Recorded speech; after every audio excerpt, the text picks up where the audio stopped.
Hello, beautiful wives. I hope you're doing amazing. I am a few days late, but I'm here with day 9 of Wife After God, drawing closer to God and your husband. All right, so today's verses, there's Proverbs 31:11 to 31. It's pretty long, so I'm going to let you read that on your own. And then we have Galatians. Let's go to Galatians 6 and then verse 9, and it says, "Let us not become weary in doing good, for at the proper time we will reap a harvest if we do not give up." I love this verse. We have First Peter. Let's go to First Peter 3, 1 and 2. Wives, in the same way, submit yourselves to your own husbands, so that if any of them do not believe the word, they may be won over without words by the behavior of their wives, when they see the purity and reverence of our lives. And then there is First Corinthians. Let's go back a little bit. First Corinthians 7, 10 to 16. Let's go. To the married, I give you this command, not I, but the Lord. A wife must not separate from her husband, but if she does, she must remain unmarried or else be reconciled to her husband, and a husband must not divorce his wife. To the rest I say this, I, not the Lord, if any brother has a wife who's not a believer and she is willing to live with him, he must not divorce her.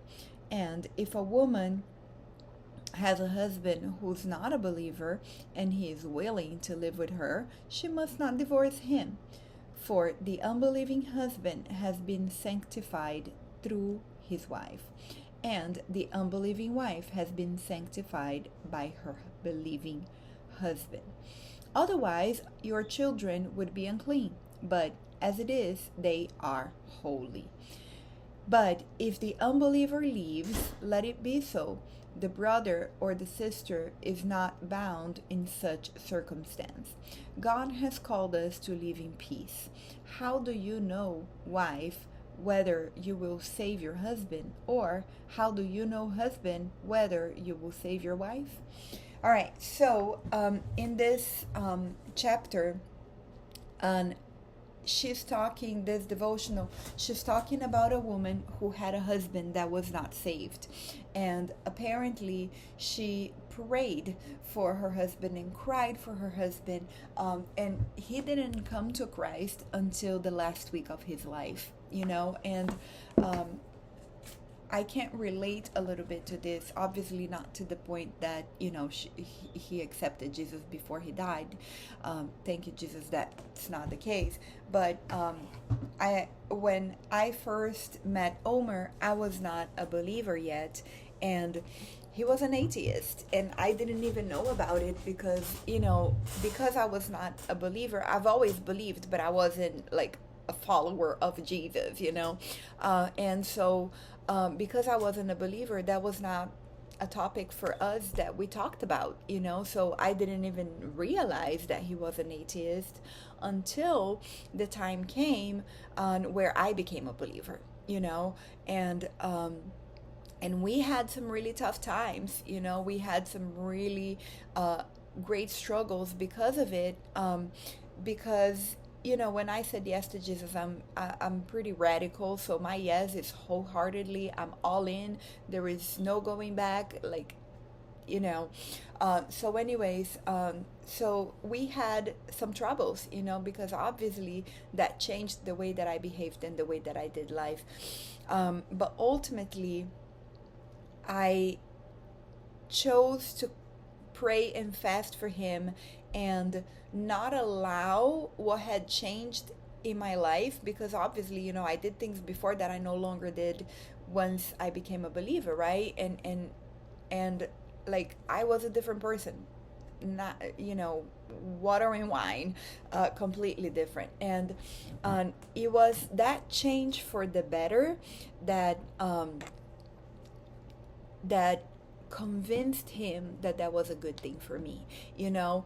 And if you talk to him today, he will tell you that it wasn't church that converted him. It wasn't, you know, any message that he heard or didn't hear. It was love, you know. It, first of all, obviously, my love for him, right, and how I changed and the changes that he saw in me once I became a believer, but also our senior pastors, you know, they really love him, you know. Omer is the most kingdom man you will ever meet in your life, and he has always been ever since before he was an atheist, you know. I mean, ever since before he was a believer, even while he was an atheist, he was very kingdom-like. And our pastors really loved him, you know, and they kept on inviting us to go to dinner every Friday, and we had, you know, we had a good time with them. And like he, you know, the pastor, he answered all of Omer's questions, and Omer invited him to do our wedding even, you know. And you know, like he never brought up Jesus and the conversation about Jesus. He just showed him through his action, through his love, through his behavior, who Jesus was, you know. And I think that too often we are so concerned, are people coming to church? Oh, but is he coming to church? But is, you know, is he doing this and is he doing the other? And we're trying to preach to them all the time, you know, instead of simply showing them through our behavior, you know. And yes, we're talking about our husbands, but also our children, also people around us, also everybody else, you know, because the truth is that people pay a lot more attention in how we act and behave than the things that come out of our mouth, you know. So we are the church, right? We are the church. The church is not a building, right? We are the church, the bride of Christ, you know. And if we are not representing him well in the way that we love, beginning with our husbands, then what are we doing? You know, we're not fulfilling our job. We're not fulfilling our responsibility, and we're held accountable for it at the end of the day, you know. And yes, of course, we all make mistakes. We all do wrong things. We all, you know, we're not perfect, right? But what I'm trying to say is that love is a sign of our believing in Jesus. You know, if we are not coming out more loving every time we encounter him, then I question whether we encountered him really, you know, because that is who he is, and that is what rubs off on us every time we sit to encounter Jesus. You know, every time we sit to read our Bible, every time we sit to do our devotional, every time we sit to spend time with him, we come out more loving, you know. And love expresses itself in different ways, through our patience, through our kindness, through, you know, through our justice, through the way that we treat people around us, basically, you know. We can't say that we love people if we never have people to love around us, right? But we do, because we're married, so we have somebody that gives us that opportunity every single moment of our lives, you know. So anyways, that's what I wanted to share with you all today. So the author finishes this devotional with a prayer, as always, you know. I love how she finishes this. The last sentence she says is, bring good to your husband all the days of his life. He's worth it. Regardless of his sin, he is worth it. And I love how she says this: being a good wife begins with your relationship with God. Being a good wife begins with your relationship with God. If we turn this around, it means that our marriage and our behavior towards our husband reflects our true relationship with God. Because if we are not more loving every time we have time with God, then I question whether that time was effective, you know. Anyways, that was that for today.